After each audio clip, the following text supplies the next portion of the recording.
Maestro, welcome back. Summer's over. It must be time for the symphony to begin its season in its 77th season, and your 8th with the orchestra? It's 78th season and my 8th season with the orchestra, and our 4th season in the Tobin Center. Wow, and so here we are as we launch off in September for our first concert, following a marvelous concert with Emanuel Ax last weekend, in which he performed the Beethoven Emperor Concerto, and you did such a marvelous job in interpreting the Fifth Symphony of Beethoven, and the Egmont as well. Yeah. Well, this week we're doing nothing less than really kind of, from my perspective, it seems like either a set of love songs or drug songs. I think my whole season is about revolution, about anything revolutionary, whether it's revolutionary in terms of the musical world or a revolutionary in terms of the political. And the Afternoon of a Faun was a revolution. It really introduced modern music. Modern music and Impressionism, as we know it, is probably the most quintessential Impressionist piece, especially the way it uses the flute in the beginning that symbolized the faun. It's a total atmospheric piece. You know, the form of it is very fluid. And the orchestral colors that he uses, the Debussy, with a quite limited classical, actually, orchestra, not big or lots of woodwinds. Lots of woodwinds, not fancy percussion. I mean, like a little bit here in the Campani, but nothing extraordinary. But the colors he creates are totally amazing. And he learned that also, actually, I have to say, from Berlioz, you know, who we present later in the evening. A piece written 1830, 3 years after Beethoven died, and yet something totally new to the world. Schumann wrote the best review of this, Robert Schumann, and he was totally amazed by the first performance he heard of Symphonie Fantastique. Well, it takes you on a trip. It's like, I think Bernstein put it best. He said, you wind up at your own funeral. Oh, yeah. And here we are, you know, with Dies Irae and this marvelous new bell that the symphony has purchased. Yeah. Tell us about that. I just went back there. I saw this ladder, and I didn't know to look underneath the ladder that there was a 10-foot bell. Yeah, well, we have to hang it very high, and you have to climb up a ladder quite high in order to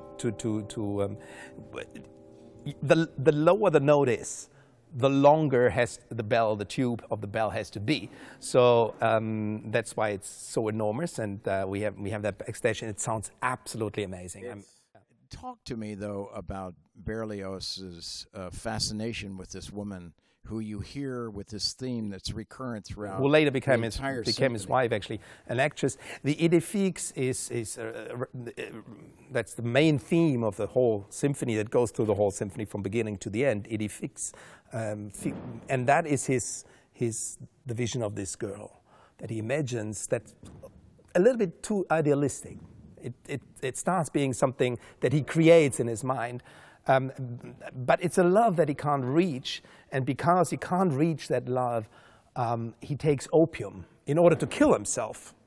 But of course he didn't. And literally he did. No, he did not kill himself. No, I know, but literally he did take opium, I understand. Oh. He was on drugs of some sort. I don't know, and I don't know if Bernstein ever took any drugs.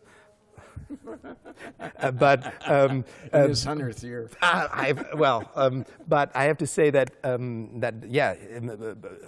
Berlioz did as well. But in this piece, so it's autobiographical. It's him, this unheard love, and so he tries to numb himself and goes on that trip.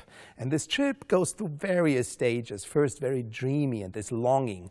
And then she escapes and in the fog, and then she is back there, and he tries to grab them. Then it ends like the first movement, like in front of Virgin Mary, very religious, and then the second movement is this ball where he appears on that ball, and every time she comes up in the crowd, but then she disappears, and he goes back and tries to find her in this ball scene. And then they are, you know, out there in the countryside, and you have this shepherd song, you know, how they do in the south of France, especially in the d'Auvergne. You know, you have one shepherd on one hill and another one on the other hill that play the oboe or the shalmai, and you hear them communicating over an English kilometers. Horn, eh? Yeah, English horn solo, big famous English horn solo, and with the oboe off stage, and this scène de champêtre, this shepherd scene, which ends up with this huge thunder. Also very new for Berlioz. He uses 4 timpani players. 4. Normally you have 1. But here we have all 4 percussionists playing timpani. That's why we have 2 complete sets of timpani. And he uses the timpani really in an harmonic way. He tunes them to chords, which is also totally unknown. I mean, Beethoven used the timpani in a radical new way. In the Emperor Concerto, the end of the, or in the middle of the, or towards the end of the last movement, timpani, and of course in Beethoven 5, it's very prominent in the transition to the last movement. But that's what I said to you, that transition 3 to 4 movement, it was unbelievable. It's actually a really tricky one. And you have to get it right at the tension of it. And here, it's the transition also from 3 to 4, where he uses this thunder in the timpani. And then he opens into this, now you see yourself in your own, not on your own funeral, but becomes before, is the decapitation, the guillotine. And we hear actually, we hear this constantly, the guillotine. You know, Paris, and Berlioz went through this. I mean, Paris, there were days that hundreds of people were decapitated, you know. And so he goes through this. Back the dialogue of the Carmelites. The dialogues of the Carmelites, exactly. And then in the last movement, we rear in the real nightmare of a witch's Sabbath. And that's the Dies Irae. And the Dies Irae comes in with, started with the bells, and then the tubas come in. It's an amazing piece, and that yes, it basically we take you on a trip without taking heavy drugs, but you get through all these emotions. Well, I'm here in the Tobin, and I want you to know, audience members considering buying tickets, buy a ticket, because it's an amazing sound. It's an amazing sound, yeah, from all perspectives, and then let's talk about Olga. Let's talk about Olga. I made her, for good reason, artist in residence. For the first time, actually, since I'm here, we have an artist in residence, and actually for the first time that I really remember. And because she's just an amazing personality. We just did Rachmaninoff 2 together in Copenhagen end of August, and you know, the Rachmaninoff 2 can be a showcase for the pianist, you know, flashy, and you know, and showing off fast fingers. Olga doesn't need that. She can play really fast, but when she also brings in that depressive mood that starts the whole piece, and I get a kick out of it. I play it at home, and I have a Bösendorfer Imperial well, it's actually the one before the Imperial, but it has the lower key, so I add the lower F at the end, and it's this, you're coming out of this depression with these chords and this low F hanging there until it resolves into this broad theme presented by the strings. And she takes that rather slow, and it is really, you feel the depression. And Rachmaninoff went through a big depression because his first symphony failed, his first piano concerto wasn't a big success. Didn't he dedicate the concerto to his shrink, therapist? basically? Yeah. Yeah. His shrink who helped him out of this. And basically it's for you. If you want to save the money for the shrink, just listen to this concerto and it takes you out of this depression. And it's quite fabulous. And Olga takes it really seriously. And she's a Russian. This is a Russian pianist, Olga Kern, yeah. Kern who lives in New York. Who lives in New York, but she was from Moscow. Gold medalist of the Van Cliburn competition. Co-gold medalist. I mean, there were 2. There were 2? There were 2, and in fact, there were 2 silver medalists, and they awarded no bronze. And who was the second gold medalist? I don't remember the name. It was a fellow, I think another Russian.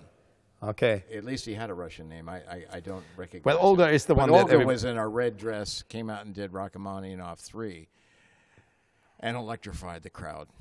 I mean, yeah, and she will. We did the Paganini Rhapsody here together, and I immediately invited her back, and she will come back the end of the season to close our season with her son to play Mozart double, and then she also plays the first Prokofiev concerto. How wonderful. So, wow. And in the middle of the season in February, she will come and play a recital for us. So you're going to get to know Olga Kern really well. Well, she's a marvelous, marvelous pianist, and I congratulate you on attracting her as an artist in residence. Lucky us here in San Antonio. It's going to be this weekend, Friday and Saturday night in the Tobin. Is it Sunday as well? No, it's not Sunday. Okay, so it's just 2 concerts, Friday, this Saturday. Get tickets, and let's not forget, students have the student rush tickets. Come at night, half an hour before the performance starts, $12 for students. Best seat available. I mean, you get a kick out of that. The only legal drug we can offer is Symphonie Fantastique. Maestro, it's great to have you back here. We're looking forward to it. Thank you very much. Fantastic program. Thank you. Thank you.